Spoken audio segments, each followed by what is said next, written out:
All right, hello to my friends who are joining us via recording. Today is April 14th. We are talking about the spinal cord lab packet. So we're going to work our way through this lab packet to get us ready for our lecture stuff that we're doing this week related to the spinal cord as well. So I'm looking at my chat here to see some of the stuff that we want to talk about. So I know that I had a request via email, and we will, and I kind of got the same request here in class. We definitely want to talk about nerves. So we'll definitely do some nerves, talk about the plexuses a little bit. Somebody had asked me about identifying the cranial nerves on page 5. I forgot to bring a pencil today. Dr. Ollis came to class not prepared. Give me a minute, let me grab one so I can write down my list.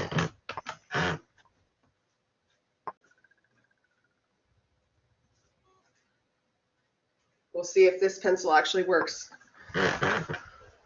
All right, so we definitely want to do, okay, I see a couple of requests for plexuses. Want to talk about plexuses, talk about nerves. Okay, so some of those bone markings of the joints. Okay. So it looks to me, at looking at our chat here, that we're feeling okay about the spinal cord anatomy. So I'm happy to hear that. So we won't take a lot of time to talk about things like the gray matter horns and the white matter funiculi.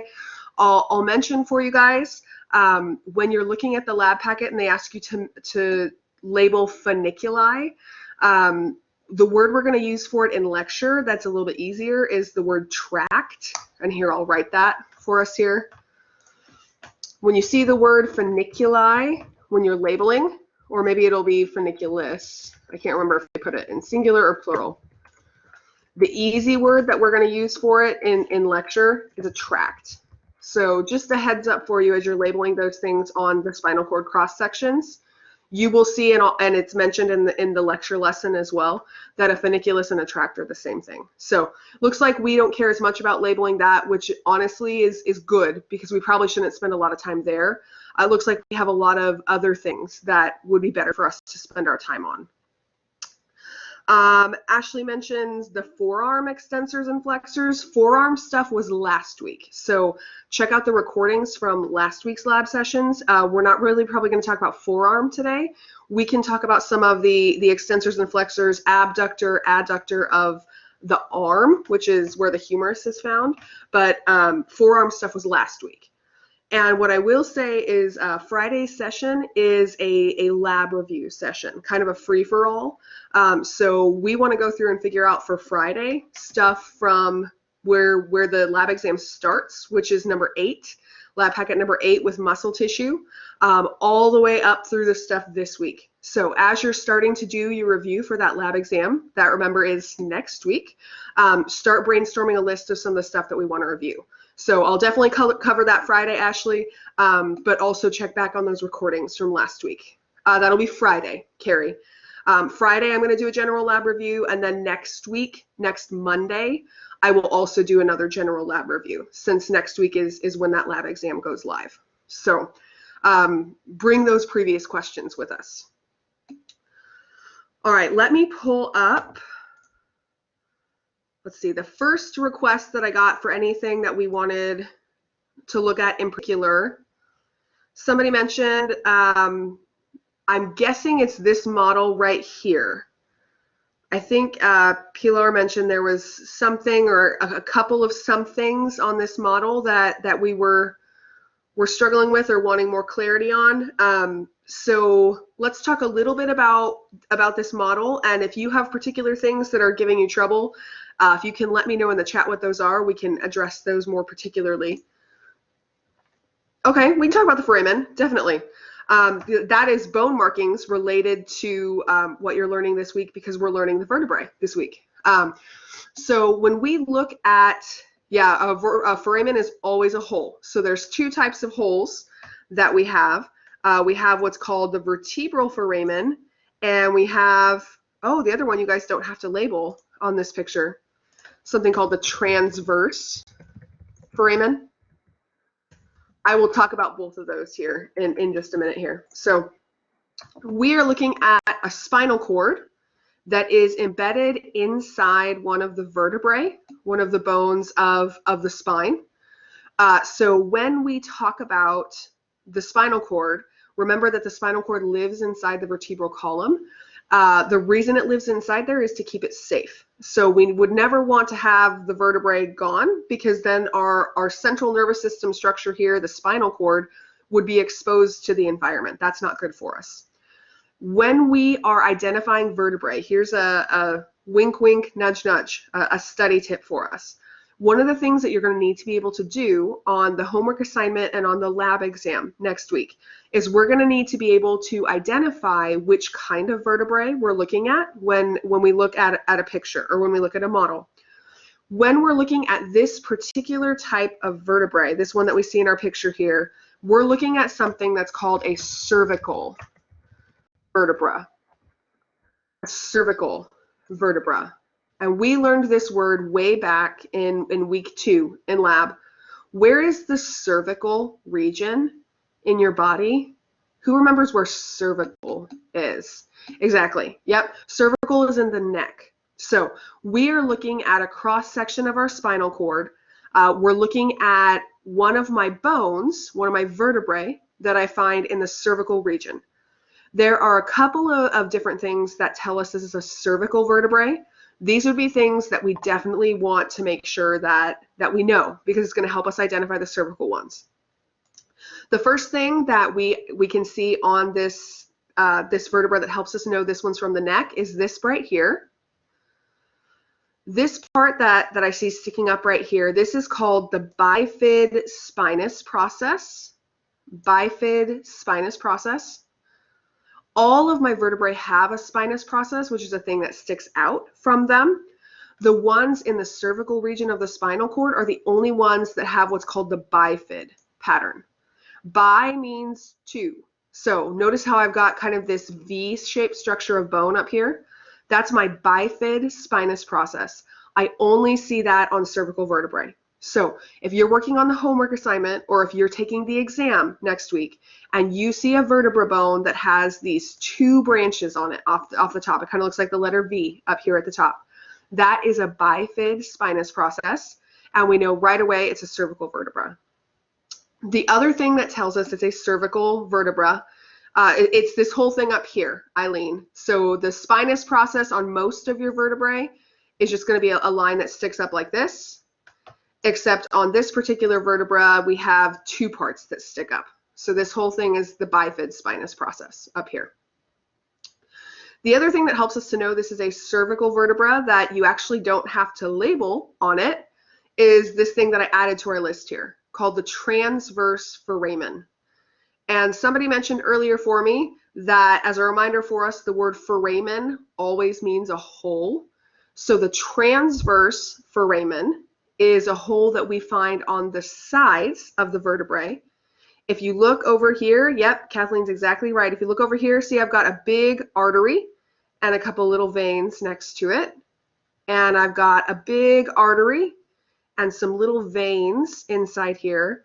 These 2 spaces, so here's 1 and here's number 2.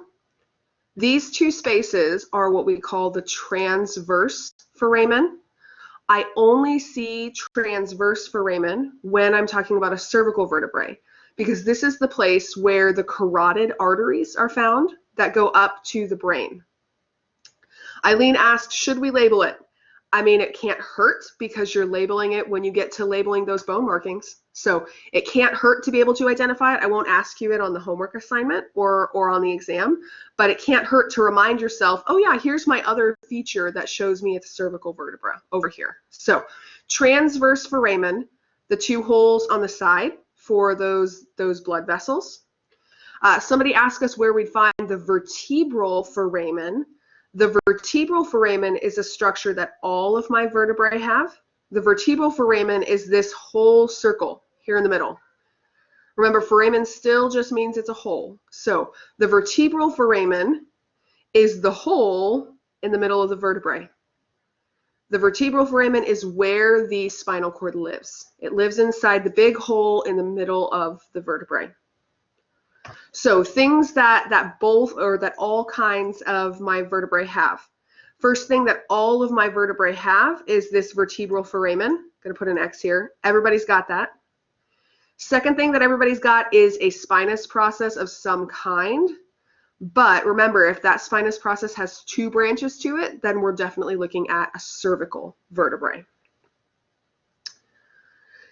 Any other particular things that we needed some help finding on this cross section?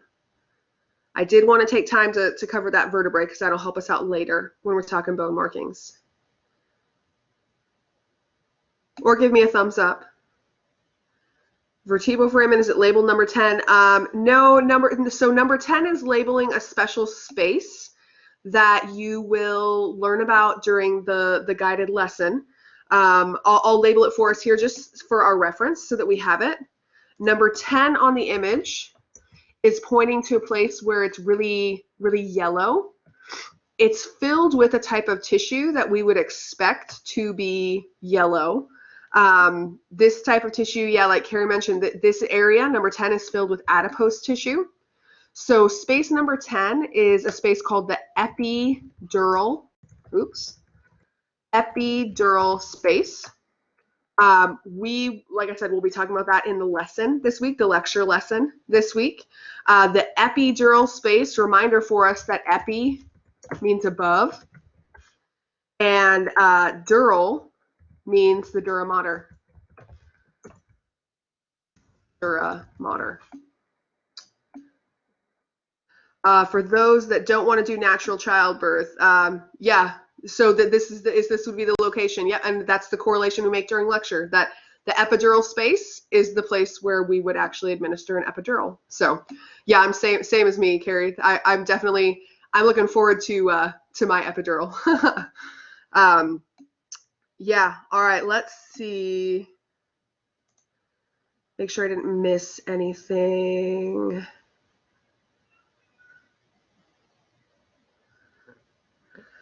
I know I had a couple of questions. I know Pilar retracted a question. We'll mention it anyway. There are two structures, ventral median fissure and dorsal median sulcus. These are places where the spinal cord bends in. I did get a student email this week. The word dorsal, you will see multiple of the dorsal things on our list here on the labeled images labeled as posterior. Dorsal and posterior mean the same thing. So the dorsal median sulcus on some of your labeled images will be the posterior median sulcus. The word ventral means the same thing as anterior. So posterior and anterior, you'll see that on some of your labeled images. The textbook that most A&P1 students are using, the not free one that most people are using, uses the terms dorsal and ventral, which is why that's here in the lab packet. But dorsal and ventral mean the same thing. Both of these are structures, this sulcus word and this fissure word. Both of them mean that it's an indentation. It's a place where things go down, just like it's in the brain. So a sulcus in the brain was where we had a little indentation. Next to those bumps, hey, who remembers the name of the bumps on the brain? What's in between a sulcus? What's those bumps? Yes, the gyri. Exactly. So the sulci are the indentations in the brain. The dorsal median sulcus is the place, let me zoom in a little bit here. The dorsal median sulcus is this part right here on the back side of my spinal cord, where the spinal cord bends in on the back side, dorsal median sulcus. The ventral median fissure, remember a fissure is also a dividing line. In the brain, we had the big longitudinal fissure that went from front to back. The ventral median fissure is this place right here, where we have the indentation in the front side. So anterior and posterior is the same thing as dorsal and ventral. I apologize that the labeled images are a little bit different, but anytime you see something that says dorsal and ventral, you trade it out for anterior and posterior on those pictures. Pauline asked about the word ramus. So this word ramus means something that is a branch. I'll type that here for us. A ramus is a branch. When we talk about the ramus or the rami, when they're plural, these are things that after I form a spinal nerve, I split it up to go different directions. So the ventral ramus of a spinal nerve is where the spinal nerve goes toward the front side of the body, and the dorsal ramus is where it goes toward the back side. So if we look here, this white connective tissue that I see right here, that's wrapping around my nerve. Here's my spinal nerve. My spinal nerve splits toward the front. I can see a little branch that's going toward the front, and I can see a little branch that's going toward the back. The one going toward the back, would the back one be the dorsal or ventral ramus?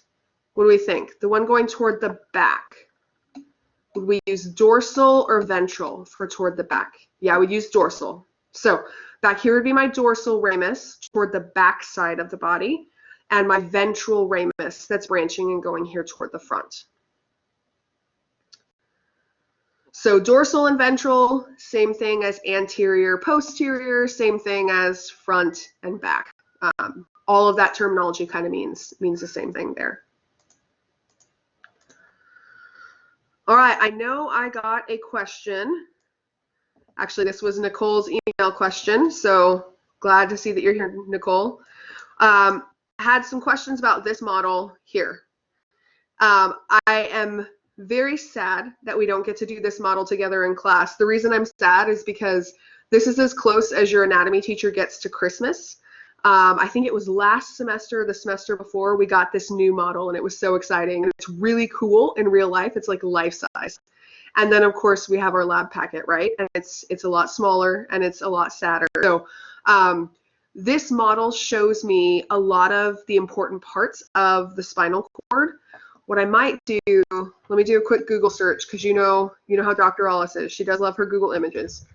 Let me see if I can find a good, we'll start with a picture on Google with some of our stuff labeled, and then we'll go back to this model. So bear with me as I check. Get my words right here, find us the best one.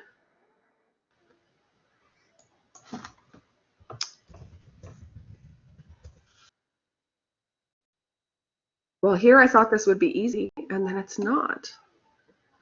Maybe we won't get a good, nice labeled picture. Okay, well, I'll just zoom in on this one, and we'll talk about some stuff here. Okay, so let's start with labeling some of the big picture stuff. When we talk about the spinal cord, something that would be good for us to remember that the spinal cord attaches to the lowest part of the brainstem. What's the lowest part of the brainstem? So the brainstem has three parts, right? It has what's called the pons. It has the medulla oblongata. It has the midbrain. Which of those is at the very bottom? Who's at the very bottom? Yeah, several of us are chiming in. The part that's at the very bottom is called the medulla oblongata.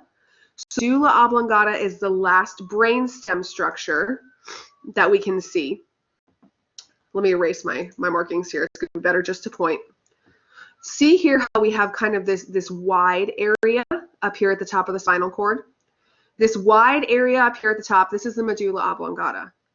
The way you could identify it, even though I know it's small and a little bit hard to see, is if you see this right here, this big bump right here is the pons. The pons is very large, and it's rounded, and it looks like this circle. So when in doubt, look for this big circle up here that's inside the brain, the pons. Down below it is the medulla oblongata. So the medulla oblongata right underneath the pons. The spinal cord is connected to it. So literally the spinal cord starts attached to the medulla oblongata.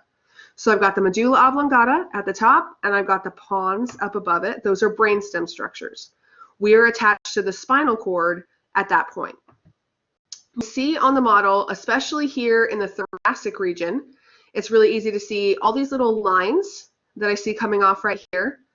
All of these little lines that come off here the lines that are coming off in all of these places, ones up higher, everywhere that you see lines coming off of the spinal cord, those are our spinal nerves. The spinal nerves are named with those regional terms that we learned way back in week 2. So we've got lumbar nerves, we've got brachial nerves, we've got cervical nerves. That terminology from way back week 2 is coming back to haunt us. So that should help us as we're trying to identify things. When I talk about lumbar nerves, which part of the body would have lumbar nerves? Where would lumbar nerves be found? Who knows where that lumbar word is?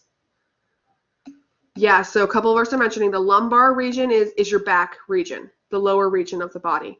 So the lumbar nerves, when we're looking at our spinal cord here, we're up here at the head, right? Here's the head. We have the neck region right here. We have the thoracic region, the chest region. So I gave away one set of nerves here for us. Then we get down into the lower back region. So this region over here is about what we would call our lumbar region. Down below it, we get to the sacral region, where I'd find that bone called the sacrum. So use your terminology, use your bones to help you figure out what things are where. Somebody asked in the chat, are nerves the same as plexuses? They're not quite the same, but I use the nerves to form the plexuses. So the place where I find the lumbar nerves is also going to be the place where I find the lumbar plexus. So my lumbar nerves, let's get the color that's going to show up the best here. My lumbar nerves are the little things that I see coming out of the lumbar region of my spinal cord. It's all these little nerves that branch off here. When I talk about a plexus, think about a plexus kind of like we're weaving together a bunch of different things. So notice how I have groups of nerves that kind of weave together right here. And actually, we can kind of see the plexuses better on my other model. The plexus we can see really well right here, this big one right here. This one right here goes to the arms. So what am I going to call this plexus up here? It goes to the arms. Anybody know? Yep, a couple of us are telling me here. Since it goes to the arms, this one up here is called the brachial plexus. Brachial plexus. Really the big picture purpose of a plexus is I take some neurons that live in this spinal nerve up here, and I share some of those neurons with the neurons that live with this nerve down here that has some other neurons. And I share those neurons with the nerve that has neurons in it down here. I mix them all together in a big pot, and then I build these new nerves, my brachial nerves that I see out here, that go down into the arm. This is good for you because say you have a compression fracture that compresses this nerve right here. So let's say that this is cervical nerve number 5. If I squeeze this nerve and this nerve can't function anymore, the good news is I've also got neurons that live in this nerve down below it, and that live in this nerve, and that live in this nerve, that are still working. So I don't lose motor function, I don't lose sensory function just because one of the spinal nerves got compressed. So the reason I build plexuses is where they all share their neurons with each other, weave together, and build me the big nerves that go out in the body. That's going to help me out with compression. So if I compress one nerve, I still have 3 others that are sharing their neurons and that are helping that nerve to work. So I've got the big brachial plexus. That's the easiest one to see. We can see a little bit on the other side. See over here where there's some little nerves that are weaving together. This one up here is the cervical plexus. The cervical plexus up in the neck region. If we go back down to that lumbar region where we were before, we circled our big lumbar plexus down here. Oops. And way down at the very bottom, this big mess of neurons down here, that nerves that all mix together. Way down at the very bottom, that's what we call the sacral plexus. Sacral plexus. think about your regional terms. The lumbar region down in the lower back, the sacral region down by the sacrum, and then we have the brachial region that goes into the arm, region in the neck. So when we talk about labeling the difference between a nerve and a plexus, just know that a plexus is kind of a spaghetti noodle mess where all those noodles mix together. The nerves are the things that come off of them. So the easiest nerves to see are by far are definitely these guys right here. These are the thoracic nerves. I can see them really easily. Some of my other nerves are a little bit harder to see. Up here, we can probably see a couple of those cervical nerves that come off of the spinal cord up here. We can see some of the lumbar nerves that are branching off. Those nerves come directly off of the spinal cord, and then they come together to make the plexuses.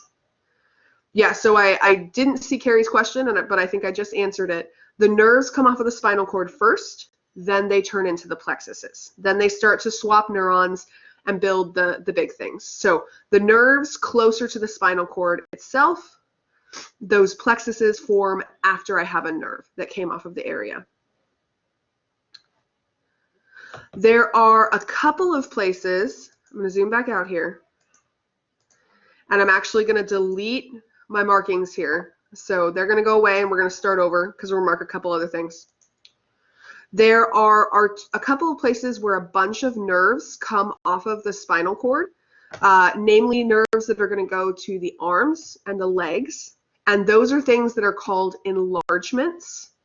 So when I look at my spinal cord here, notice up here in the neck how I've got this region where the spinal cord is a little bit wider, especially when I compare it to right here.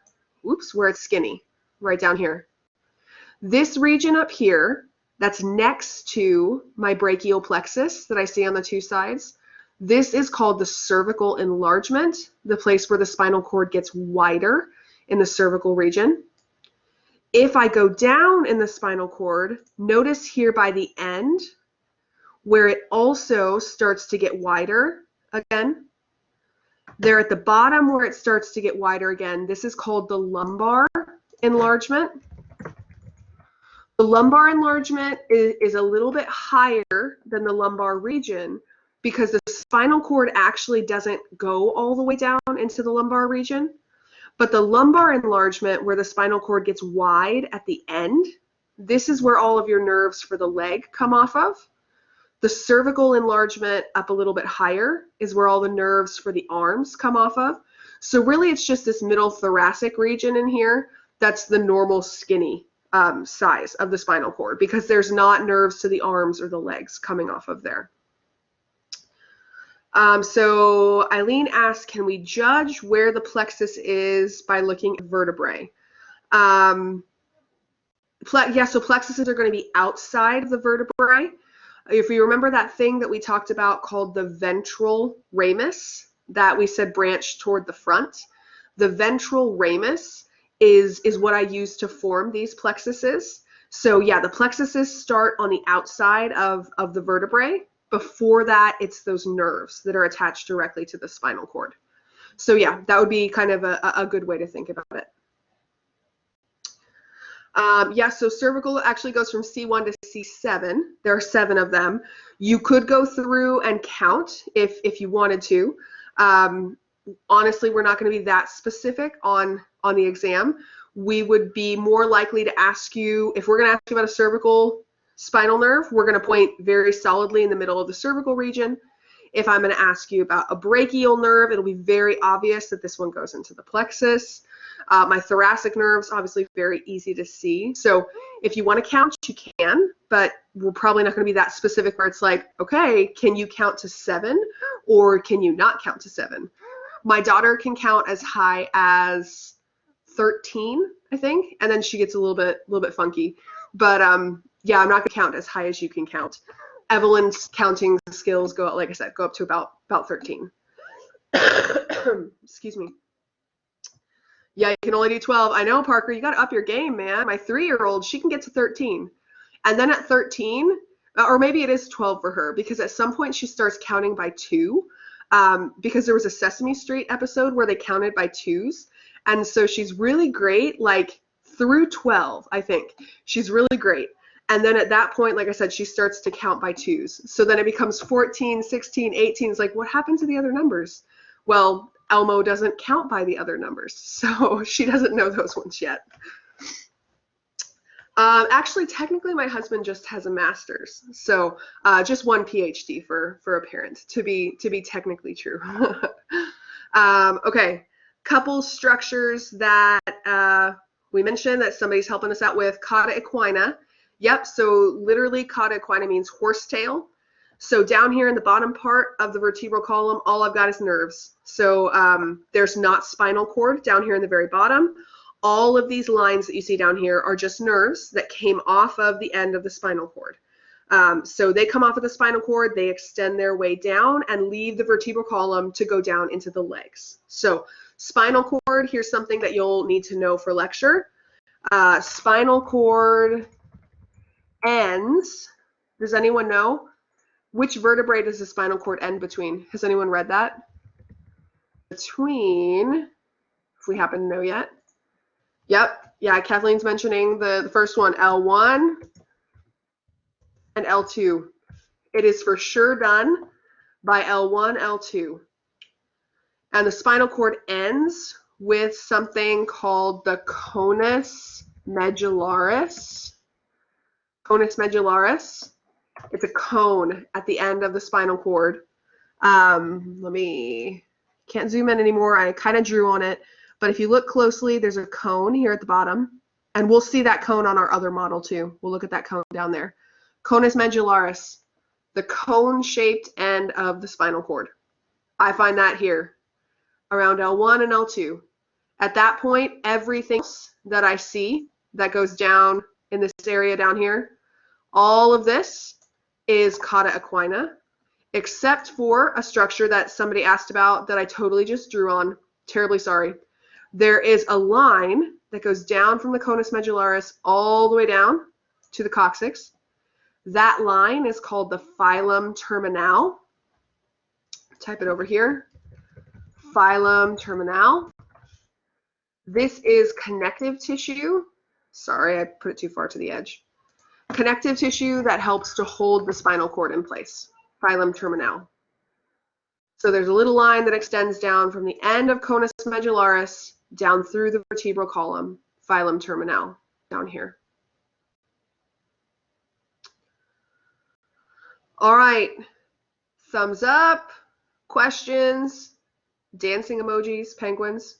Where are we at here? I will do cranial nerves. I blew up the picture before I uploaded it in here, so I am going to do cranial nerves. I made the picture bigger to help us with cranial nerves on this. Ah, nice. I got a cat today. That's new. I like that. Hey, so I have to say for Easter, we decided to get smart this year and not fill all my daughter's Easter eggs with candy, because we did that last year, and then we realized that, you know, she's doing the egg hunt at like 7 in the morning because she's young, so mornings are her time, and we don't want her eating M&Ms at 7 in the morning.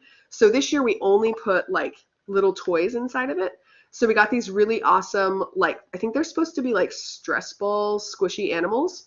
But we totally, all that to say, we totally had one that looked like that cat that Kathleen sent me. So we got like 30 little squishy things that went in her Easter eggs, and then we didn't have to fill them with candy. So she could open them up and play with them, and we didn't have to take them away. So that was our one moment of brilliance that we got to have this weekend, is we put little toys instead of candy in the Easter eggs. That's true. It wouldn't hurt as bad when I step on them. Yeah, because Legos. You guys are going to learn this week about the leg. I call it stepping on a Lego reflex.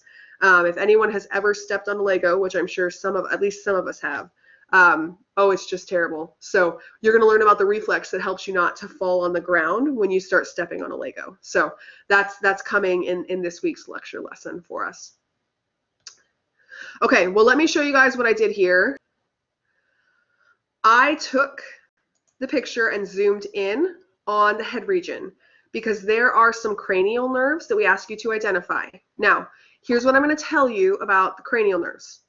100%, I promise you, on the final exam, we are going to find you the best picture of cranial nerves. This is not the best picture of cranial nerves. But the reason that we asked you guys to try to think about identifying the cranial nerves on this picture and on this model is because if you can find them on this model, if we can make sense of them on here, I guarantee you can find them on the exam. So I know it's really small in your pictures. I know it's not ideal, but really the big picture reason we're having you look at these cranial nerves is to help you start remembering where they're found. So there are several cranial nerves listed for you that we wanted you to be able to identify. I lost my list because I'm on a different page now, so I need you to help me out.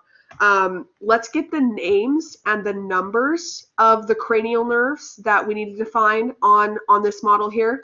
So help me out. Okay, Pilar says we got to do the olfactory nerve.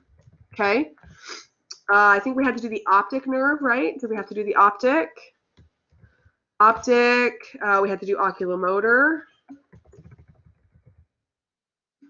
Were there any other abducens? Okay, we had to do abducens. And the hypoglossal. Okay, was that it? That might have been it. Okay. Before we start labeling them on our picture here, we should go through and remind ourselves of the numbers of these nerves and what they help us to do, because we definitely have to know that for our exam next week. So the olfactory nerve. Olfactory helps me to do what? Olfactory means smell. Exactly. Yep. And as Eileen told us, smell is done. The olfactory nerve is called cranial nerve number 1. Actually, I'm just going to abbreviate all of them. Cranial nerve 1. Here's a reminder, Roman numerals, that's an I. And I don't have time to go through and teach you Roman numerals, but I know that YouTube could teach you that because there's a bunch of homeschooling students learning that right now, right? So cranial nerve number 1, the olfactory nerve, helps us with smell. What's the number on the optic nerve? Optic nerve is cranial nerve number 2. Yep. Cranial nerve number 2. We went in order, so that's helpful for us. Okay, cranial nerve number 2, exactly, is the nerve that helps me to be able to see. Cranial nerve number 2 helps me to be able to see. Then we have the oculomotor nerve. In keeping with we're going in order here. Oculomotor is cranial nerve number 3. Cranial nerve number 3 works together with abducens down here. Abducens is cranial nerve number 6. Cranial nerve number 3 and cranial nerve number 6 both help me to do what? What do both of these nerves help with? They have the same function. And actually, technically, it's 3, 4, and 6 all have the same function. Yep. They help me with eye movement. Eye movement. So remember, I told you guys when you're studying, the more we can learn stuff in groups, the better. Number 3, number 4, number 6. All of these move eyeball. All of them move eyeball. Actually, Pilar, it's number 4. That's trochlear. Number 6 is abducens. Yes, yeah. So 3, 4, and 6. The oculomotor nerve, the trochlear nerve that we did not make you learn on this model because it's super tiny, and then cranial nerve number 6, the abducens nerve. The last one we asked you to know was the hypoglossal nerve. No worries, Pilar. It's totally fine. Hypoglossal nerve is actually the last cranial nerve. Cranial nerve number 12. Cranial nerve number 12. Yeah, so Eileen said this one helps us with swallowing. Yep, this one helps us with tongue movements. I'll put it generally here. Tongue movements. Because that glossal part of its name means tongue. So tongue movements, swallowing, those kind of things, absolutely. That is the work of cranial nerve number 12. Somebody asked earlier, can I use the labels on this picture to help me find the nerves? Yes, you can. It's also helpful, though, to try to remember the general locations of things. Remember with the cranial nerves that we always start in the front And we always start in the middle with naming our nerves. So cranial nerve number 1, the olfactory nerve, wrong thing right there. We've got these 2 structures that are found on our brain models toward the front of the brain. This is cranial nerve number 1, the olfactory nerve. Remember that cranial nerve number 2 had the X structure in it called the optic chiasm. Here is half of my X. Here's the other half of my X right there. There's cranial nerve number 2. Then we go down on top of the pons, in the middle of the pons, these 2 little guys I see right here, cranial nerve number 3.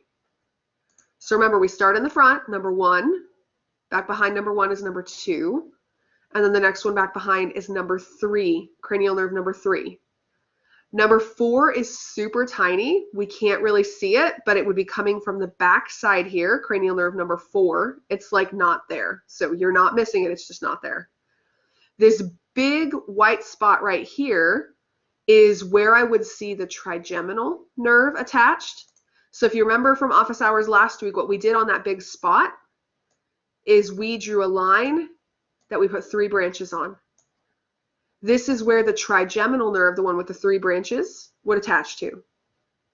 Then we go back down into the middle, for cranial nerve number 6, the Abducens nerve back in the middle. 7 and 8 are not nice to us, right? They're really close together. So 7 and 8 I see together here in a group.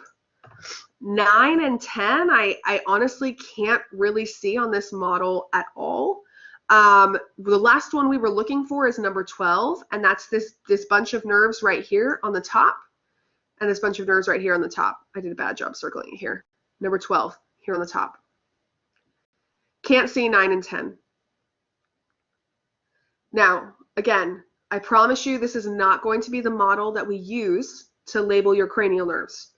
But the reason we ask you to review them was to remind yourself, is this a cranial nerve that I find close to the spinal cord, down on the medulla oblongata, or is this a cranial nerve that I find up here attached to the brain?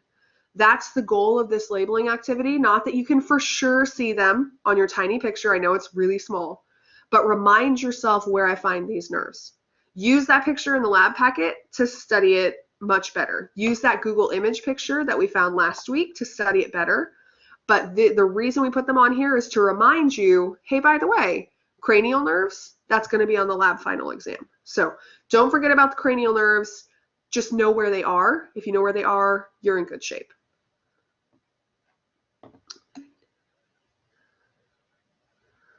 So the question is, tongue movement comes off of the medulla. Yeah, so the hypoglossal nerve comes off of the medulla. That is correct. Yes. Yeah.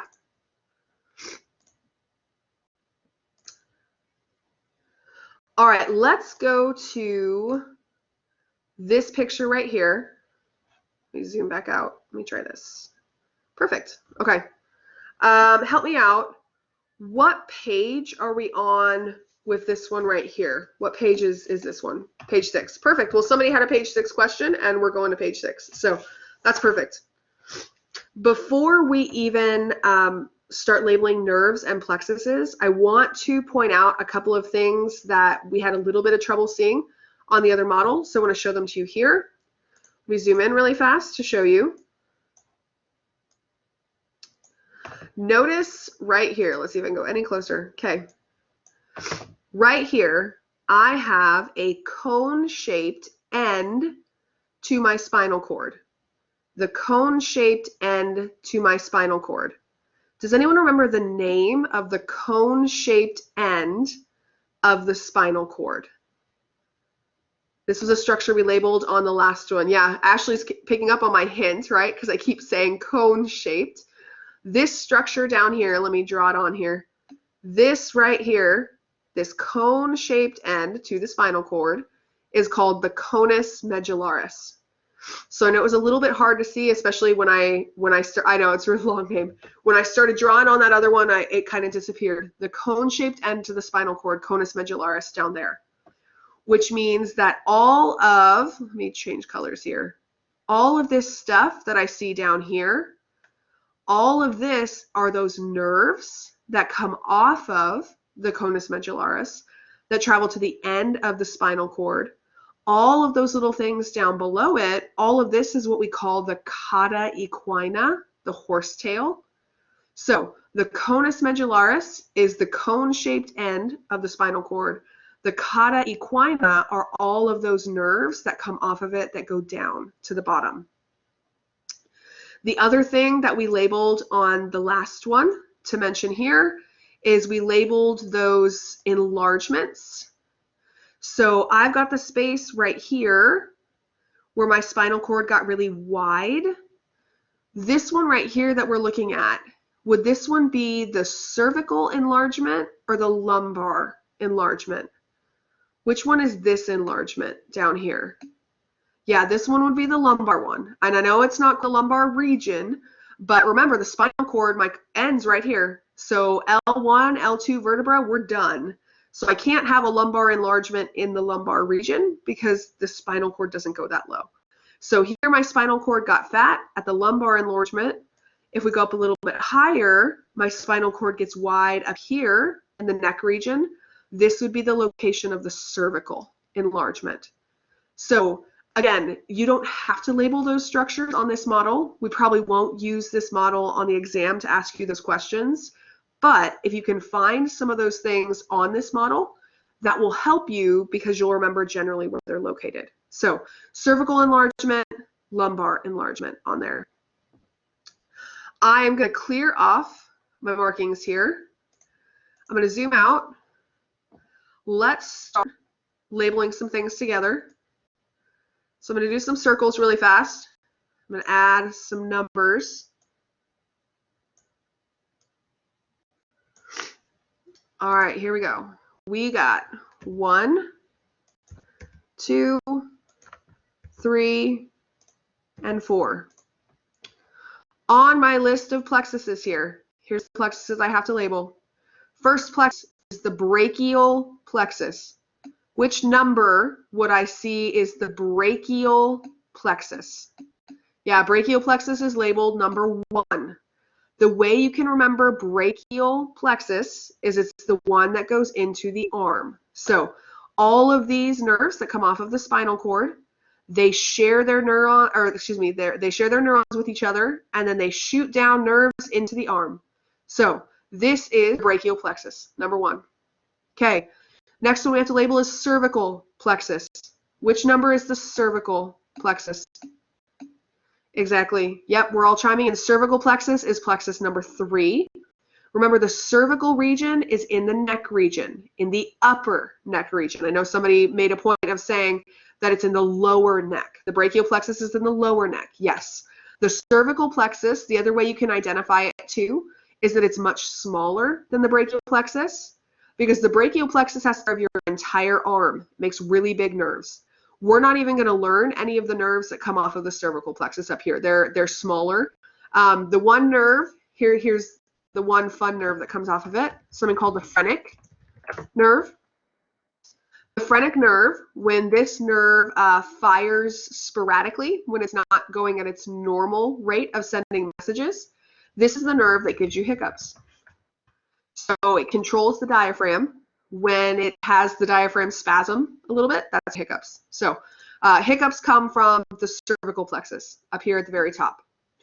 Then we got the brachial plexus that we labeled here that takes care of the arms. Which number is going to be the lumbar plexus on here? What number is lumbar plexus? Yep, that's number 4. So the plexus that I see going more, that's up higher, is the lumbar plexus. The lumbar plexus works together with the sacral plexus. Both of those send nerves down into the legs. So lumbar and sacral, we're always going to find going down into the legs. The sacral part is lower. The sacrum is lower than the lumbar region. So the sacral plexus is the one that's down lower. The lumbar plexus is up a little bit higher. What I'll tell you with the sacral plexus too, the way to identify it, is this really big nerve comes off of it. This, in the words of your textbook, is the largest and longest nerve in the body. What nerve is this one? Exactly. Yep. Ashley chimed in for me. This huge nerve right here is a sciatic nerve.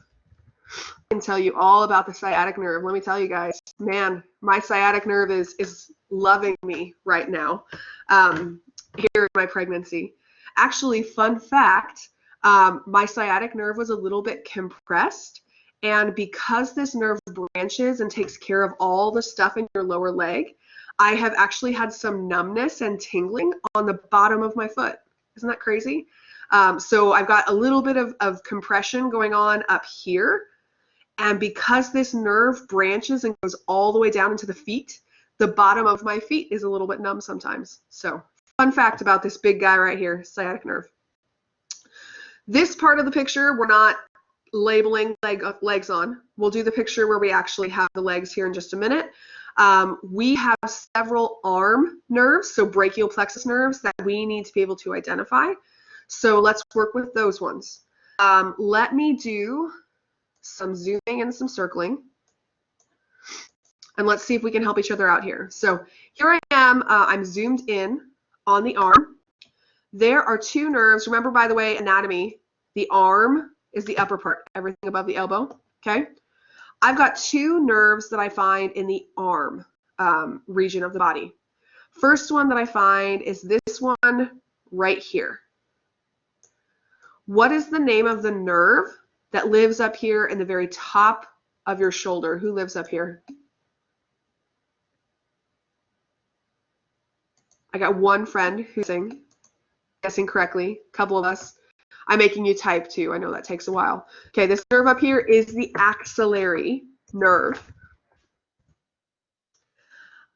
The name makes me a little bit sad, right? Because the axillary region is your armpit, but whatever it takes to help you remember, the one that lives up here in the shoulder, that one's called the axillary nerve. Oh, there you go, like that. Yeah, axe deodorant. So it's kind of close to where we put deodorant on, maybe. When we're first learning how to put deodorant on, right? It goes everywhere, especially in young boys that are trying to impress the least. We just put it everywhere. So axillary nerve.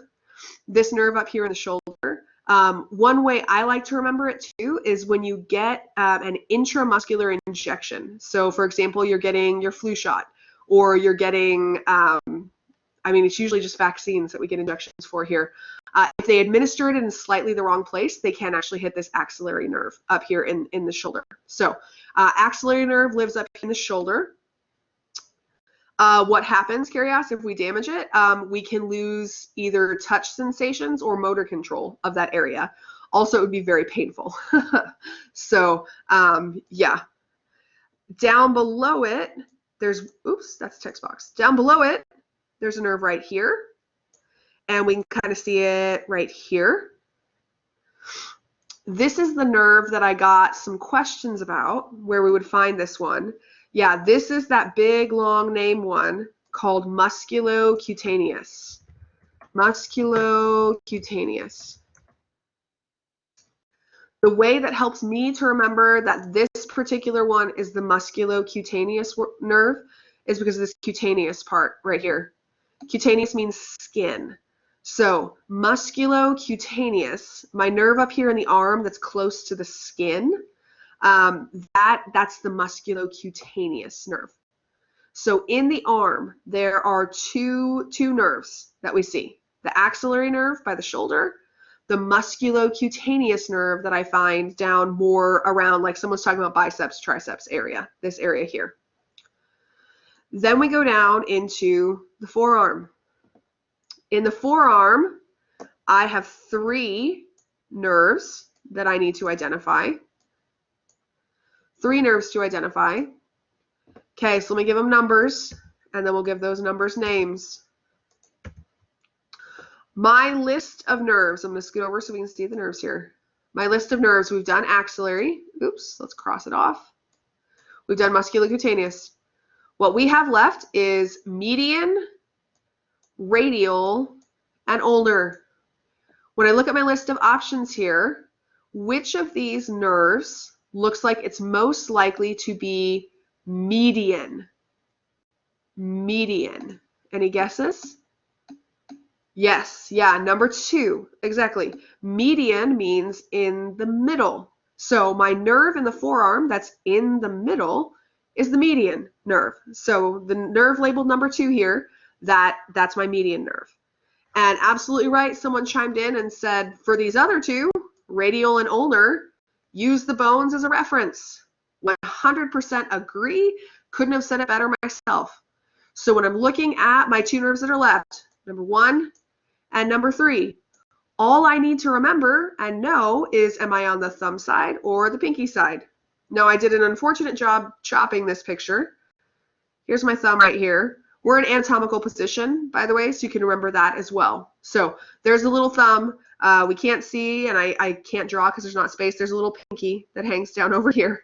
So this pointing out, yep, because when you're in anatomical position, your thumb is always pointing out. So my thumb is over here on this side. Since my thumb is on this side, which nerve would number 1 be? If this is the thumb side for number 1, is that radial or ulnar on the thumb side? Exactly. Yep. Radius is the bone that I find on the thumb side.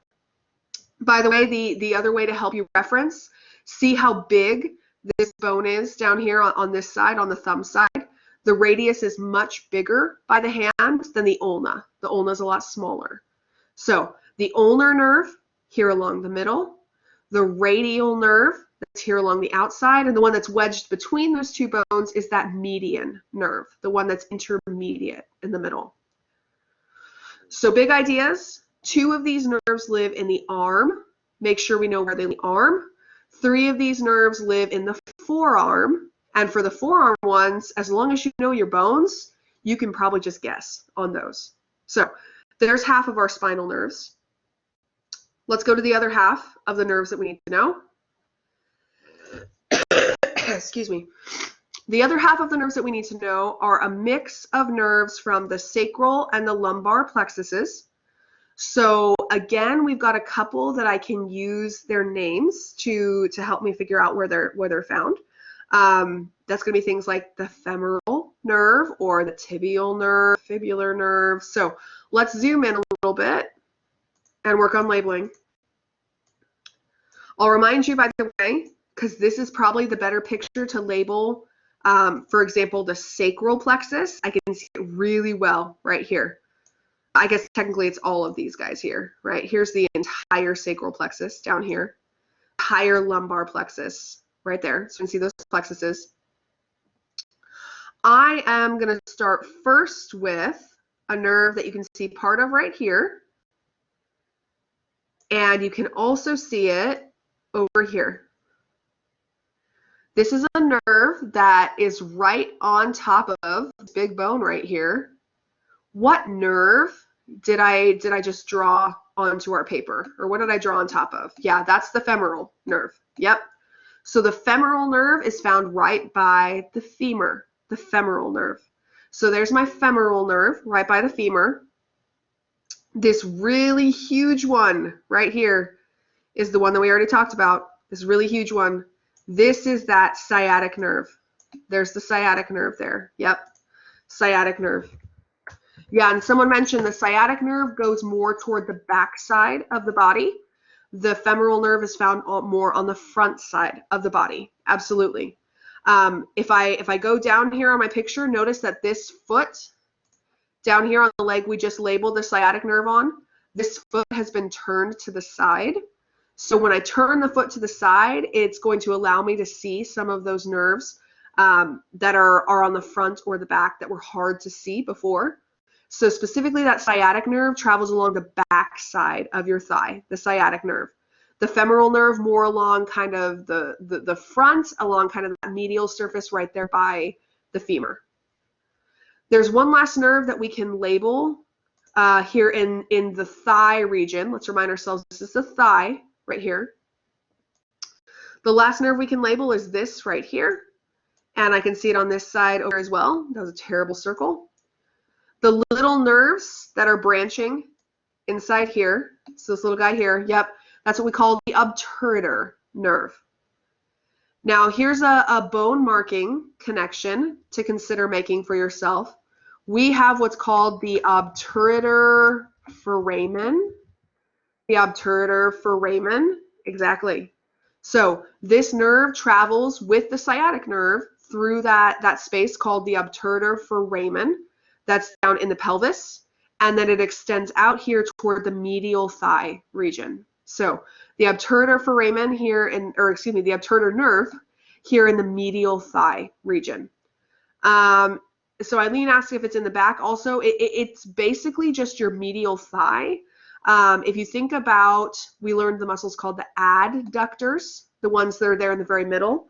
This is the nerve that controls the adductors, the Obturator Foramen. So it's not really on the front or the back. It's just really along the medial surface there. Okay, so those are our three that we see when we're looking at the thigh. Then we go down to the region when I'm looking at my model here. Now we're into what anatomists actually call the leg. When we talk about the leg, there are two nerves that we need to know. There's the nerve that lives more in the back and the nerve that lives more in the front. Does anyone know from their studying which nerve lives more on the back side? Was anyone able to figure that one out?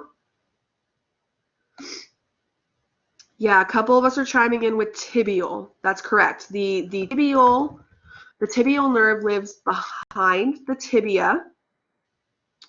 The common fibular nerve, its name is too long, common fibular nerve is going to live more on the front side. The common fibular nerve actually starts over here, this little place right here. Technicality that we're not going to require you to be really familiar with. If you see something called common, it means that it actually branches into multiple pieces. So the common fibular nerve, we can see some of those branches going down this way or going down toward the side. But when we're labeling it on our models, though, this one along the front, that's what you're going to call the common fibular nerve.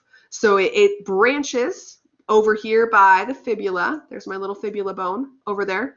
Branches and goes on the front side of the leg down here, the common fibular nerve by the fibula. The tibial nerve is back behind the tibia. So I told you guys, right, that I was having some numbness and tingling on the bottom of my foot. Would that be because my tibial nerve or my fibular nerve was not quite sending messages? Can we tell which one might go down into the foot? The bottom side of the foot, let me clarify. Exactly. Yep, several of us are chiming in. This is going to be an issue with the tibial branch of my sciatic nerve that sneaks there back behind the tibia all the way down into the bottom of the foot. So the tibial nerve goes all the way down here, whereas that fibular nerve sticks more to the front side of the leg there. All right, thumbs up, thumbs down, dancing emojis. How are we feeling about these nerves? Hopefully we're feeling better now. Good, lots of thumbs up. Yeah. Ah, we got blue represented here. I know Nicole mentioned earlier that her dog's phrenic nerve was spasming a little bit, right? Her dog had hiccups. That's fun. Okay. Help me out. What do we want to do next? We got about 45 minutes. We could talk about there. So I'm not going to cover all the bone markings. If there are particular ones or particular bones we want to talk about, we could definitely do that. Muscle labeling is pretty straightforward this week. We could do stuff with actions. Eileen had some scapula questions. So Eileen, go ahead and put in the chat for me what those scapula questions were, if you can. I know that's a lot of typing, but help me know which ones in particular we wanted to look at. I know somebody had mentioned joints. So we'll look at joints. Yeah, the bottom of page 12, definitely. Super and infraglenoid tubercle, okay. Let's pull up. And the lateral view. Okay, so let me pull up my scapula here and let's see.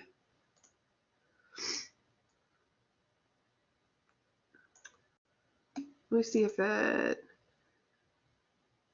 yeah, it is on here actually. Okay, so let's start with the front and back view of the scapula really fast to make sure we have an idea of where things are before we start trying to find them on the side, because the side view is a little bit funky for us to identify some of these things. When you look at the scapula, remember here, I'll pull up my friend the skeleton here. When we look at the skeleton from the front side, when we got the anterior view of the skeleton, remember that the scapula is on the back of the skeleton. So when you're looking at your pictures of the scapula, and this one over here says it's the anterior view, and when we look at the anterior view, it's flat. Remember that the anterior view of the scapula is the part of the scapula that's right up against your ribs. So the anterior side is going to be flat because it's right up against the ribs. The posterior view is when you look at your scapula from behind you. So when you're feeling your shoulder blade, what you're actually feeling is the spine of the scapula. So remember, when we're trying to figure out front versus back, the back part is the part of the scapula you can feel. The front part is the part that has to touch those ribs. So it's going to be very flat there. Some of the structures that we need to make sure we can identify in any view on the scapula. Let me underline a couple of these guys. Gotta know the acromion. Gotta know the acromion. Gotta know the, so I'll circle it down here too. Gotta know the, oh, did I really not? Oh, there it is. Okay. Gotta know the spine, part that sticks out. We definitely need to know the glenoid cavity. Glenoid cavity. Got too many circles going on here. We'll start with those, and that's going to help you find some of your other landmarks. So I already mentioned this ridge part right here that you feel. What's the name of the ridge part on your scapula that you feel? What's that ridge called? That's the spine. Yep, absolutely. The spine of the scapula. The spine of the scapula ends, this part here at the end of the spine of the scapula, this is called the acromion. The acromion. So the acromion of the scapula is at the end of the spine. Yeah, it's the part that goes toward the shoulder. Absolutely. Now, when I'm looking at my scapula from the front view, my spine is all the way on the back. You can't really see it. So the spine of my scapula is there along the back side. This bump right here, this one that looks like it's a little bit farther toward the back side, this one right here is my acromion. So the acromion is the one that I see attached to the spine on the back side of the scapula. This other pointy structure that I can see here, and you can only kind of see it, but it's right here. This other ridge that sticks out, this is called the coracoid process. The coracoid process. So two parts that stick out. Coracoid sticks out toward the front. The acromion sticks out, and I find it more on the back. The acromion is always attached to the spine of the scapula. We have this place called the glenoid cavity, or sometimes, I'll give you some other names you might find for it. You might hear it called the glenoid fossa. That means the same thing. Sometimes people just call it the glenoid. I don't know why, but so either the glenoid cavity, the glenoid fossa, the glenoid space, I don't know. That's this part right here. Somebody asked me about bone markings of the joints. The glenoid cavity or the glenoid fossa is the location of, or one of the bone markings in the glenohumeral joint. Let's put that joint name here. Glenohumeral. Hey, not a trick question. At the glenohumeral joint, what bone is going to go right here? We got the gleno part, the glenoid cavity. Yeah, the humerus, exactly. The glenohumeral joint is the joint between the glenoid cavity and the top part of your humerus. The ball part of the humerus at the top, Does anyone remember what that ball part of the humerus was called at the top of the humerus? Exactly, the head. Yep. So the glenoid cavity and the head of the humerus, that's what I find at the glenohumeral joint. Its name tells me that. Glenoid cavity and the humerus, specifically the head of the humerus. One of the structures that you guys asked me about, supraglenoid tubercle, infraglenoid tubercle. This part glenoid in its name tells me that this is something that's by the glenoid cavity. Supra probably means what? Supra. It's a directional term. Yeah, means above, superior. Supraglenoid tubercle. A tubercle is a bump. It was on our things that stick out list. See this little edge right here, the top part of my cavity? That's the supraglenoid tubercle. I have drawn all over everything, so I know it's hard to see here, but the bottom part has a little lip too. That's the infraglenoid tubercle. So supraglenoid, the bump that's above at the top of this cavity, or at the top of this fossa. Infraglenoid, the bump that's at the bottom of this cavity, bottom of this fossa here. Any other particular markings? Because I'm about to switch. I'll switch to the lateral view. We'll find a bunch of the same things here. Okay, when we're in this view here, now imagine that you are someone's looking at you from the side of your body, and they are looking at or looking for the structures that we can see. So let's start with this big indentation right here. What do I call this big indentation right here? Yep, that's that glenoid one. This one here in the middle, this big indentation, this is where your shoulder joint would be. So we took the humerus out. Here's the glenoid cavity that I see right here. This is on the back side of the body. So there's two parts that we're labeling here since this is on the back side. This part right here is the end, and this is the structure that kind of is a ridge that goes all along the back of this bone. So the structure that goes all along the back of the scapula, what's that line along the back side that you can feel? Yep, there's my spine. And then sticking out up here at the very end of the spine, what's the name of the part at the end of the spine? The acromion. Yep, the acromion. So this other pointing out part right here, there's that coracoid process. The coracoid process, the other branching structure. This one is found more anterior. The acromion is found more posterior. We can label those tubercles. Here's that supraglenoid tubercle. Here's that infraglenoid tubercle, above and below the glenoid cavity. Hey, here's one that we haven't talked about yet. Let's talk about this one. Subscapular fossa. This beginning part, sub, means below. Scapular means the scapula. And this fossa part here, I know it's been a while since we did fossa, but a fossa is an indentation.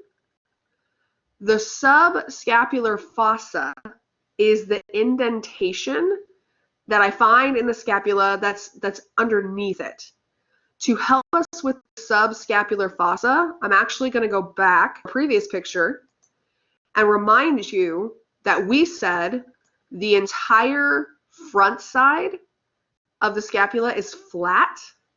The entire front side of the scapula is called the subscapular fossa.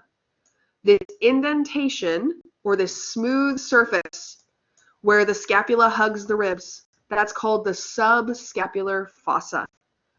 So when we're looking at our lateral view then, so let me go back to that.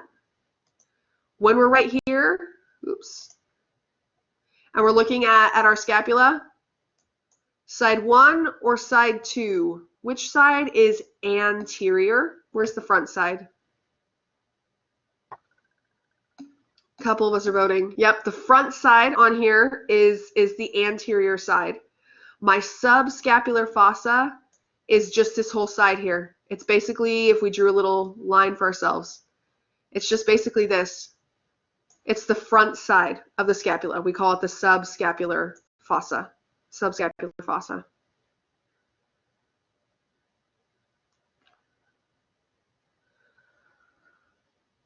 Okay, we hit up the scapula.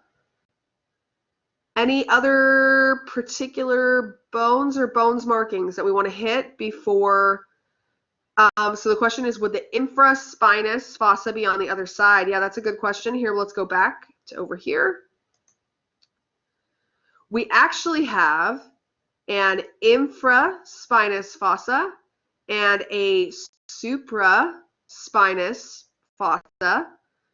What structure do you think these would be above and below based on their name? Yeah, Ashley's trying for me. Spinous means the spine.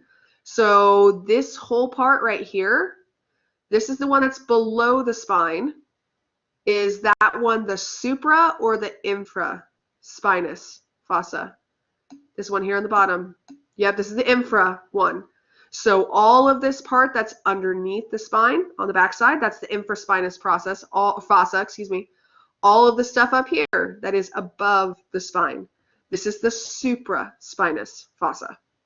So yes, that's on the other side. So I've got the subscapular fossa, which is the front surface, and then I have the infraspinous fossa and the supraspinous fossa on the back side. So when we go here to our image, we had the subscapular fossa on the front, and then we have our infraspinous fossa on the back. And for that matter, we could even label the supraspinous fossa up here, even though it's not on our list.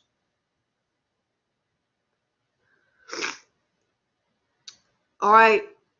Any other particular bone markings before we talk joints?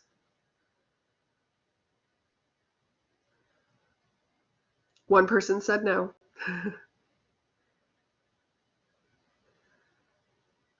Well, I'll mention here as we thumb through some pictures. Two vertebrae we must be able to identify that have special names. Atlas, which is the first cervical vertebra, the one at the very top. Axis, second cervical vertebra. That's this one right here. That's number 2. So here's these guys. Atlas, number 1. Axis, number 2. So the atlas is the one that actually touches the skull. The skull rests on top of it. The way you can tell that is right here. See this big flat thing right here, this big flat thing right here. Does anyone happen to know what this is called? Do we happen to know this one yet? We might not know this one yet. Yep, that's this first one right here. These two flat, they almost look like beans up here.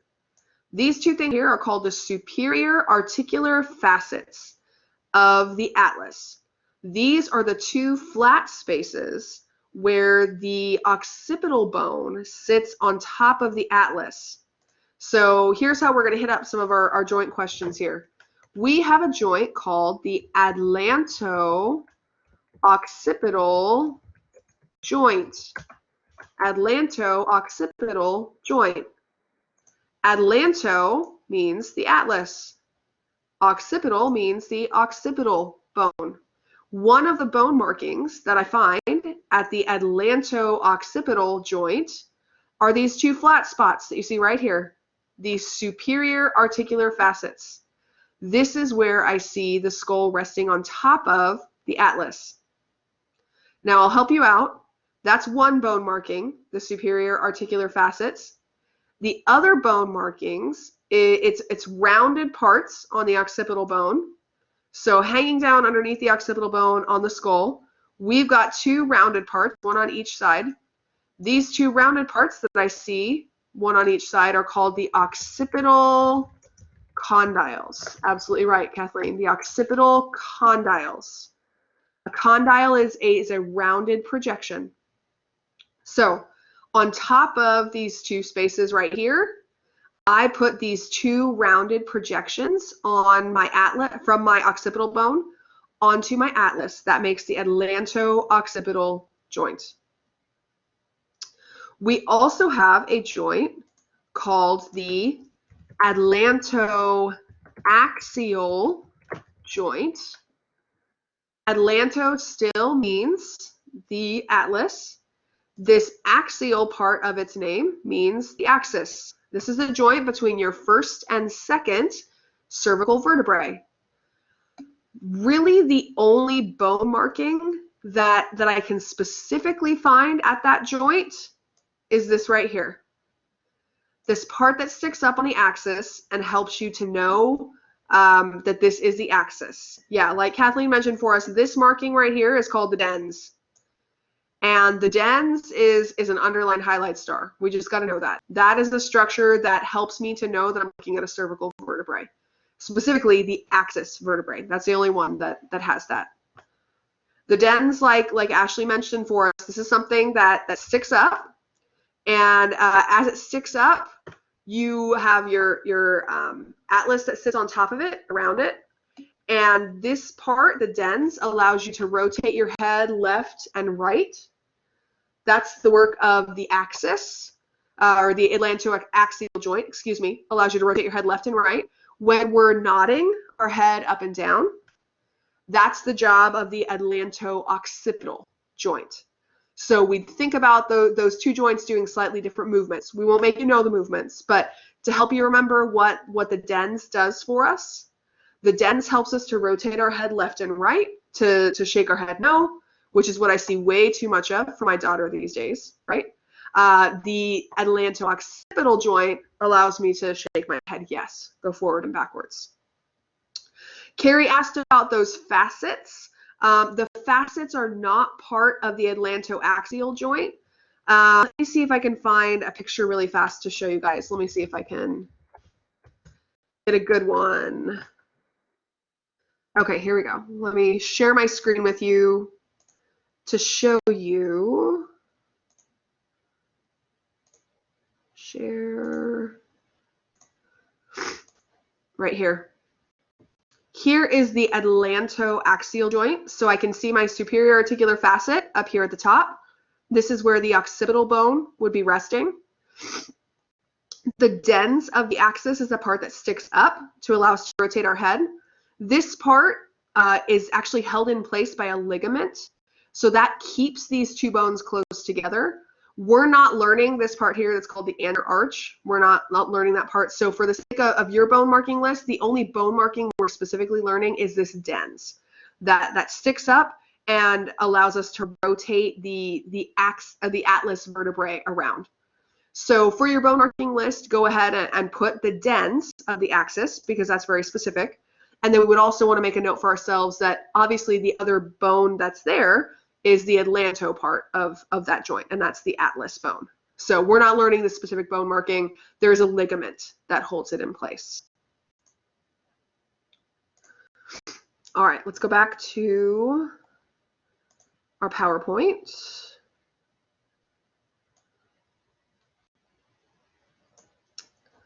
We talked at the beginning a little bit about this, but let me just remind you that when we look at a typical cervical vertebra, is my pointer on? Here we go. When we look at a typical cervical vertebra, remember there were a couple of things that I told you helps you know it's cervical. So the first thing is this out here. Does anyone remember what we called this part right here of a cervical vertebra? What was this part out here that branched? Yep. This is my spinous process. The spinous process, when we're talking about a cervical vertebra, remember that we had that special word for it, that we called it a bifid spinous process, which means that it has two parts. So I'll mention for you when you're doing your homework this week and when we're taking the exam next week, do not tell me this is just a spinous process. You will not get credit for this being a spinous process. This is a bifid spinous process. It has these two branches that we see on it. Excuse me. So the first way we know cervical vertebra, bifid spinous process right here. It branches two ways. Second way we know this is a cervical vertebra are those little holes out here. Here's number 1, and here's number 2. These little holes out here were the ones that we called the transverse foramen. The transverse foramen are the holes on either side where there's blood vessels. The big hole in the middle is the vertebral foramen. So the vertebral foramen here in the very middle of the spinal cord. The transverse foramen here on the outside where I'd find blood vessels. Because see, notice when I go to thoracic vertebrae, that's the ones over here that I can see the picture of. These ones no longer have a bifid spinous process. They just have a spinous process with one branch up here. And when I go over here to my lumbar vertebrae, same deal. They just have one spinous process that does not branch. To help you with your IDs, quick for us, my thoracic vertebrae, thoracic looks like a giraffe from the side, and my lumbar vertebrae look like a moose from the side. So if I'm asking you to identify a vertebra or a structure on the vertebra, I'll make sure that you have a side view or have a way to be able to tell that we're looking either at one of these giraffe ones where the spinous process points down really sharply, or whether we're looking at one of those moose ones where that spinous process is a lot wider. The difference in these shapes, by the way, remember way back to day 1 in lecture where we said anatomy and physiology are related. The reason I've got this really big process here on my lumbar vertebrae is because all of those muscles that are going down into your legs, a bunch of them attach right here. I'm going to have a really big attachment site for those. Up here, when we're in the thoracic region, these vertebrae aren't nearly as big, and they're controlling a lot of the muscles. If you think about the trapezius muscle that attaches at your shoulders, but then also goes down into the back. For it to be able to do its job, I need to have an anchoring point that keeps it attached down at the bottom. So my thoracic vertebrae, their spinous process points down a little bit more. We wanted to know, or we needed to know for our list on page 12 about the intervertebral joints. To help you out with those bone markings, imagine that I've got a couple of these vertebrae stacked on top of each other. So imagine that there's one right here. And I know I'm doing a terrible job drawing here, but we'll pretend. Oh, let's pick a different color. Blue's not going to show up on the blue. Okay. Here goes my little giraffe down here. There are a couple of different places that touch. That looks absolutely awful. I'm so sorry. Couple of places that touch when we're looking at multiple vertebrae on top of each other. The first place that touches is this part of my vertebrae right here. What's this big wide part of my vertebrae called? What's this part called? Yeah, a couple of us are telling us. One of the parts that touch at intervertebral joints can be those bodies of the vertebrae. Now we're usually going to wedge a little disc of fibrocartilage in between them, but at this intervertebral joint, I have cartilage and then I have the bodies of my vertebrae. That's one structure that goes together. The other structure that goes together, and so here I'll label these on my one that I didn't draw a terrible sketch on. I have this down here, and I have this part right here. These two parts that I'm looking at are called my articular processes. My articular processes. When we talk about joints in the body, another name for them is articulations. So superior articular process is this part that sticks up on a vertebrae. The inferior articular process is the part that sticks down. The superior articular process of one vertebra touches the inferior process of another. So the other structures that I'd find at these intervertebral joints are these articular processes. Literally, their name tells me it's all about the joints. So they help me to form a joint either on the top side which would be the superior articular process, or a joint on the bottom side, the inferior articular process. You can find some great Google images too, and I'm pretty sure it's actually in the guided lesson as well, to show you the intervertebral joints, where you can see these articular processes touching each other. So my picture is absolutely terrible. I don't even know what's happening here. This kind of looks like a seal that is trying to get some food out of a bucket, maybe. I don't know. Find yourself one of those pictures from the guided lesson, or do a Google images search. It'll look way better and it'll make a lot more sense. So yes to the articular processes for the intervertebral joints. Correct. For the intervertebral joints, that's correct. Not at the atlanto axial joint. That big one that we had there was the dens, the part that sticks up on that vertebra.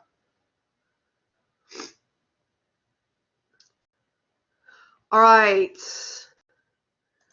Muscles should be pretty straightforward this week. Here's what I will mention for you. Please take this call to review muscles seriously, because next week is our lab exam, right? So we want to make sure we can find all of these muscles on the picture here. This is everything we can see on the back side of the body. So the new muscles for us are these guys over here. We hadn't really talked about those before, although we did already talk about deltoid. So there's not really new ones to learn. But please make sure when you look at this picture, we can find all of these muscles on the picture. I know I had a request for the origin insertion activity, so I think we will land there and use that to help us out a little bit with the movements of the humerus. So let me jump to that activity. We'll go right here. Okay, so remember, as always, when we do these origin insertion activities, we want to have 3 colors.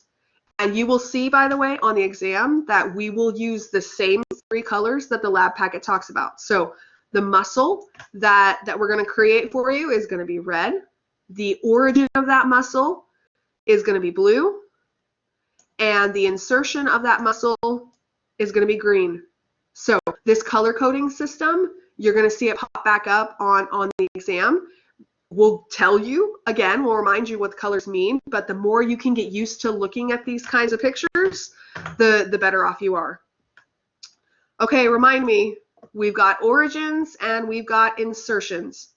When a muscle contracts, which of these 2 moves? The origin or the insertion? Who moves when we're doing a contraction? Exactly. The insertion is the part that moves.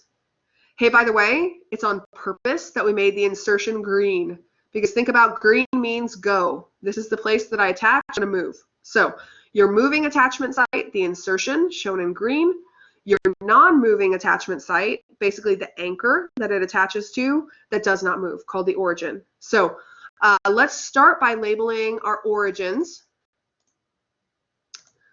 When we talk about, we're doing a muscle here called latissimus dorsi. Latissimus dorsi is sometimes called the lat, or so see here at the gym, a lat pull down, for example. That's latissimus dorsi. Very big. Here, I'll pull up my muscle man here. This is the very big muscle that I find in the back, latissimus dorsi. So the major ones in the back, we've got trapezius, that's in the upper back more, latissimus, that's down in the lower back a little bit more, latissimus dorsi. So we are drawing our moving and non-moving attachment sites for latissimus dorsi. So we're going to start off with the non-moving sites. First place that attaches are the spines of some vertebrae. So when we talk spines, that's the part that sticks out. Now, I promise you we're not going to put on the exam, notice here how it says the spine, it's the spines of T6 through L5. I promise we're not going to give you like 5 pictures, and one of them starts at like T2, and one of them starts at T12, and one of them starts at we're not going to do that to you. So you don't have to worry about that. We're not going to make you identify or go through again and count the vertebrae. So we're going to kind of wing it or eyeball it here. This starts at T6. There are 12 thoracic vertebrae. So when we start at T6, we're about halfway through the thoracic vertebrae.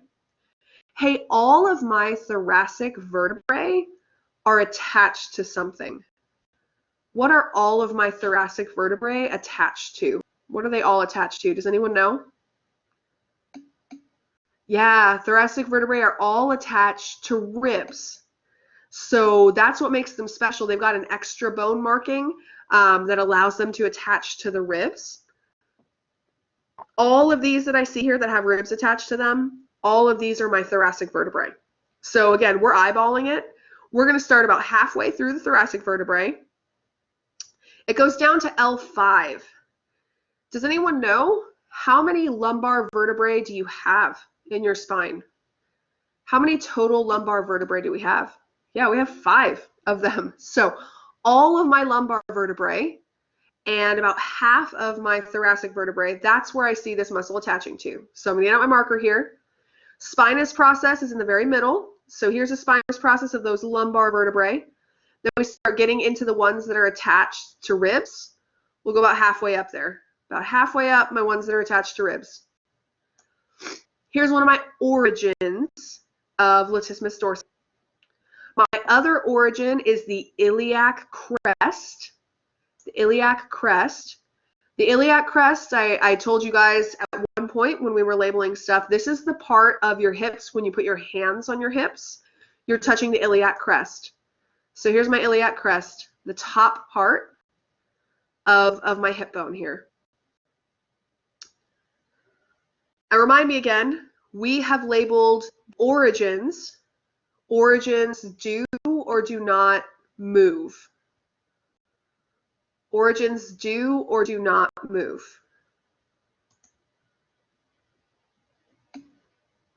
Yeah, a couple of us we're starting to get in there. The origins don't move. I think Rosa asked if I'm labeling. I just labeled the iliac crest. If you can't see that, go ahead and refresh your screen. All right, so we've labeled our non-moving attachment sites, our 2 origins. Now we're going to label our insertion, the moving site. The insertion is something called the intertubercular sulcus of the humerus. Now, this sounds a little bit scary, but we're going to break down its name and make it not quite as scary. Intertubercular means that we are in between the tubercles, and a sulcus means an indentation.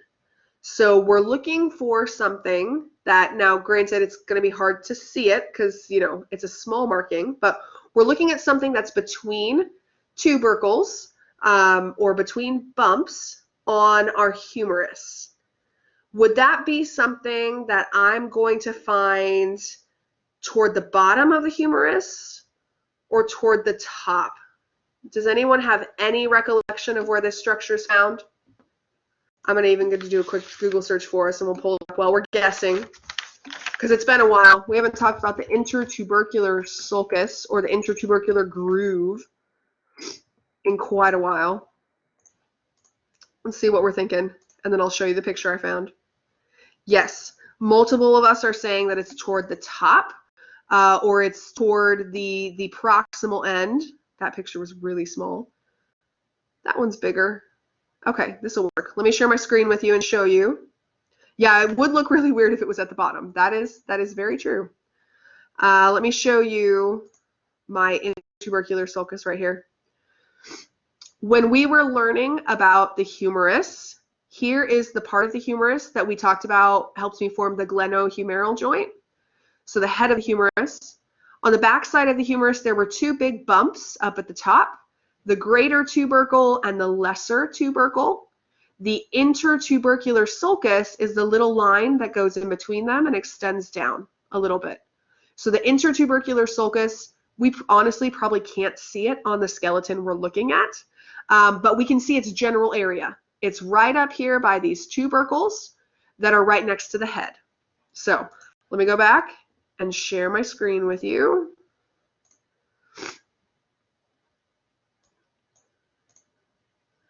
I'm going to do this here, but I'm going to say we have not dropped the entire office hours. That's pretty exciting.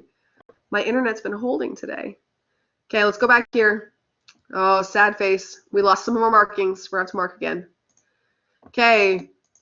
Origins. I know, knock on wood. We still got 10 minutes left. Hopefully I don't drop. Okay. Start off with these origins. Remember, it was here in the vertebral column. Then we have the iliac crest up here. Those were our origins.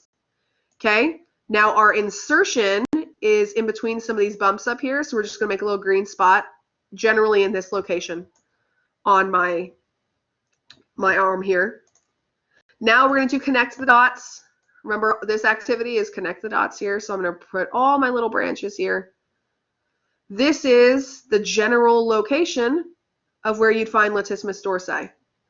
So remember, it's that big one in your back, the big one in your back. When I talk about the movements that muscle can do for me, now I need to consider the parts that move and the parts that don't move. So the parts that move, did I show those in green or blue? Which color moves on my picture here? Yeah, the green part, absolutely. Okay, ooh, nice view of my ceiling there, okay. Green part is the moving part. So when we're looking at my screen here, this part is going to move, while this part, or these parts, my anchoring parts, are not going to move. And I told you this last time when we were talking, and every time we do origins and insertions, I want you to feel these things on yourself. So feel the upper part of your shoulder. This is my attachment site that's going to move. I am moving this attachment site toward the blue parts. I'm moving it toward my back. I'm moving it toward my hip, the crest on my hip here. So when I start pulling on my humerus and I start to move it toward the back side of my body, when I'm pulling it toward the back side of the body, I think of myself in anatomical position. When you're in anatomical position, the size of your joint is 180 degrees. The glenohumeral joint, 180 degrees. When I start moving my humerus backwards, the amount of space, the angle at this joint is actually getting bigger. We're pulling it toward the backside of the body. We are increasing our angle. When we increase an angle, remember the easiest one, let me bend down here, the easiest one for us to remember this with, we did it with our biceps, triceps, right? When I increase the angle here in my arm that I just did here, do I call that flexion or extension? Let's show it again. When I increase the angle right here, yeah, extension. Okay, what I do with muscles that live on the back side of the body, let's type our general rule here. Back side of body does extension. Extension. I'm pulling the arm back away from where it was. So extension, I increase the angle. Imagine if I've got a line that goes straight through the shoulder, and now that line gets even farther back when I pull that bone back. We're increasing the angle at this joint. Or when you're predicting actions, you're going to say that this would be a muscle that does extension, that pulls the arm backwards toward the backside of the body. We also need to think about what would happen with the arm if I took this insertion, this moving point, and I took it toward my origins. Hey, my origins are in the very middle of the body, so this should be a super easy prediction. If I am taking an insertion that's out here, I'm moving it toward an origin that's in the middle. Yes, exactly. We would say that this moves something toward the body's midline. Or the way that we described it is this word that we're describing moving toward the midline is called adduction. Or I'm adding it toward the midline of the body. So the two movements that we did here, and again, these are movements that I want you to try to act out on your body when you've got your exam in front of you. We took this whole arm, my whole arm structure here, and we pulled it toward the body, back behind the body. We increased the angle, so we extended the arm. And then we also took the arm, because here's the other way to think about it too. Our picture shows the arm down at the side. My skeleton's in anatomical position. But what if your arm was right here? I would still do the same movement where I pull this bone down. So if you're having a hard time visualizing what this movement does, take your body out of anatomical position and then bring the insertion toward the origin, because that might help us when we're thinking about, do I do flexion or extension? If my arm's sticking straight forward, pulling it back down like I would do with this muscle, that would be extension. Or when my arm's sticking straight out, when I pull it like this, that would be adduction, adding it back down. So that's our origin insertion activity.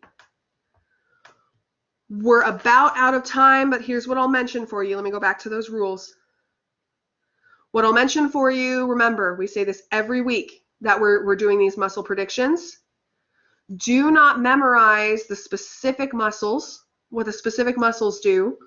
Memorize these rules at the top. So we just talked about a muscle that lives on the posterior side, the back side of the body. And hey, we just predicted that it extended that joint.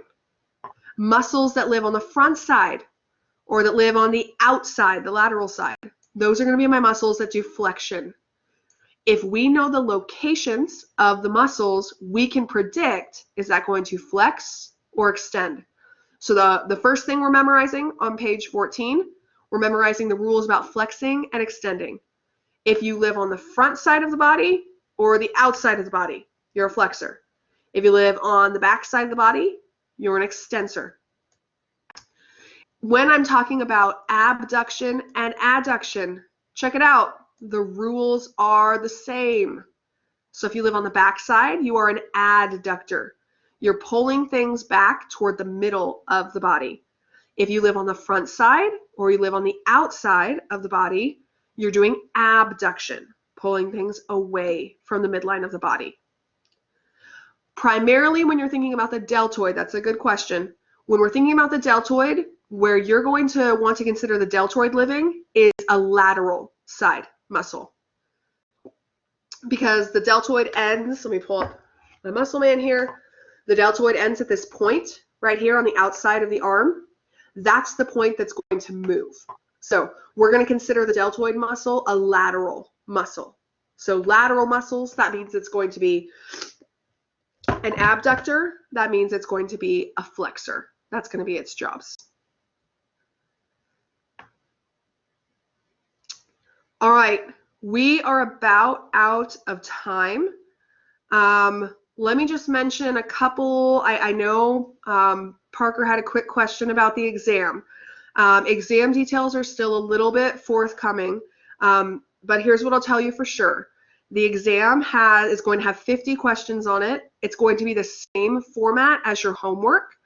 So some of those 50 questions might have you identify two structures, or some of those questions might have you, you know how we do bone markings right now, where we ask you to give us the name of the marking and the name of the bone.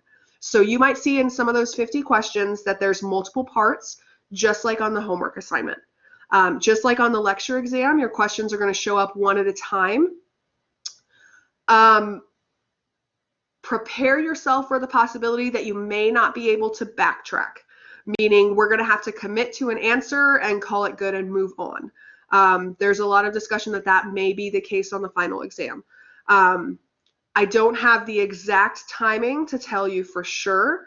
Plan on 60 minutes. So plan on giving yourself an hour to take the exam. The questions will show up one at a time.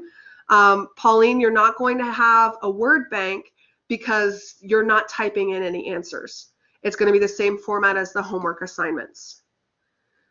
Carry 50 questions. Some of those questions, like I mentioned, might have two or three parts to them. So give me the name of a bone and the bone marking. Give me the action. Give me the name of two of the structures in this image. But it's going to be 50 distinct questions on the exam. Oh, don't insert too much anxiety. Do some deep breathing. A lot like the homework carry. Here's what, because I had some students contact me after the last exam and say they felt like they were really rushed. Here's what I would say is to start doing right now to help you prepare for taking this exam on the computer. plan to give yourself some point this week to, and I know it's a beast of a homework assignment, but plan to give yourself a time where you sit down and try to complete the homework assignment in one sitting without your notes. Because if we can start training our brain that, okay, when I sit down and when I open up this test, it's all on me and I have to do this in one sitting. I know that you can't finish this week's homework assignment in 1 hour. 100% get that, because your exam is not going to have as many questions as this week's homework assignment does. But if you can start training yourself both for lecture and for lab, that on at least one of your attempts, you go in and complete it in one sitting without any notes, that's really good practice for the exam. So if you're nervous about how is it going to go when I have to take an online exam like this, I really, really think your best bet is to pretend like one of your homework assignments is timed and that you have to complete it in one sitting, that you can't get in and out, you can't look up any answers. If you don't know the answer, leave it blank. Because remember, the homework assignments, you can do it as many times as you want to. So use at least one of those attempts to be a practice exam attempt. Maybe it's your lowest scoring attempt, but guess what? I don't look at those, so I don't care. So best way to practice, sit down, try to complete a homework assignment in one sitting with no notes to give yourself an idea of what that feels like. We have some lab final exam review practice questions. Bring those questions on Friday, because the Friday session is going to be entirely based on that. Mary Lou and Carrie are asking about a practice exam. So I'm not sure if the supplemental instructors are going to be setting something like that up. My guess would be no. What we may try to do is make an optional review assignment. So what I mean by that is we would just make an enormous pool where it goes through and it pulls for you one origin insertion question, one brain labeling question. Like, as we have time, we will try to do that. So that's not probably going to pop up until, my guess would be Sunday night. But the tool that I would say to help you best prepare, if that's the case, if we do get you that assignment made, which is the goal, the practice assignment made for you, use that as a last minute check. What do I know and what don't I know? So if that pops up, it's going to be completely optional. It's not going to impact your grade, but it's probably not going to pop up until like Friday, or not Friday, excuse me, Sunday. It'll probably be Sunday night, Monday morning, when you should have done most of your studying or a lot of your studying already, so that you can use it as a way to quiz yourself. The SI sessions, I think, are each day. I don't know if someone can help me out, like 1 o'clock maybe. I know there's a note in an announcement in our course Blackboard sites of when those are. Yeah, I know that practice midterm was really helpful.